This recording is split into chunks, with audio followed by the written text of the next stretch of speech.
If political chaos were a sport, Brazil would win its World Cup. Brazil's political and economic history is like a telenovela, with betrayals, coups, and tragedy. Take Getulio Vargas. He lost a fraudulent presidential election after the oligarchy betrayed his Liberal Alliance party, said screw it when his running mate was assassinated, and rebelled. With the military's backing, he ruled as a dictator through 3 attempted coups, was deposed by the military, democratically elected president, and then the military overthrew him again in 1954.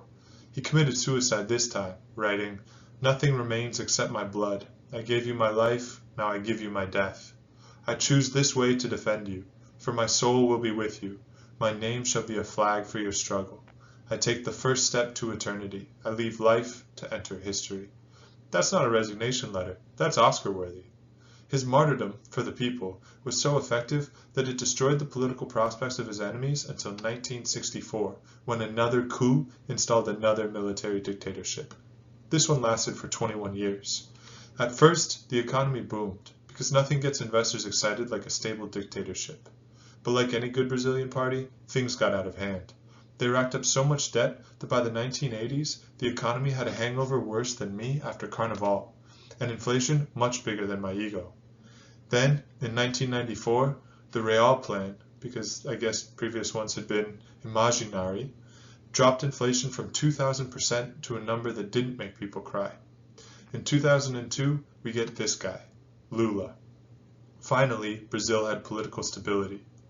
But Lula was like that guy who hosts a great Brazilian barbecue until his friends get caught eating all the picanha and we all go home hungry.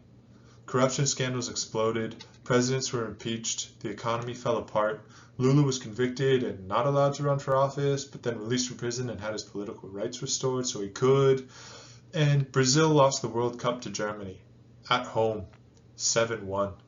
Hyperinflation was bad, but at least it didn't make Brazilians cry in front of the entire world. That was so brutal that for a brief moment, Brazilians stopped talking about politics. And that sets up the big showdown that Brazil is still experiencing. Like a Brazilian telenovela, voters ditched Lula for this guy, Bolsonaro. A former army captain, he promised law and order, but ended up ruling like my crazy uncle at Thanksgiving, denying climate change, COVID, and even reality itself at times. He told Brazilians to stop whining about the pandemic as deaths spiked. Then, Brazilians went back to Lula, sort of, re-electing him in 2022 with just 50.9% of the vote. A week after he was re-inaugurated, a mob of Bolsonaro's supporters attacked Brazil's federal government buildings trying to overthrow Lula. Bolsonaro was indicted for the attempted coup and can't officially be on the ballot in the next election. But polling suggests that a rematch between the two in 2026 would be close, because high inflation and Lula's out-of-control government spending are so unpopular.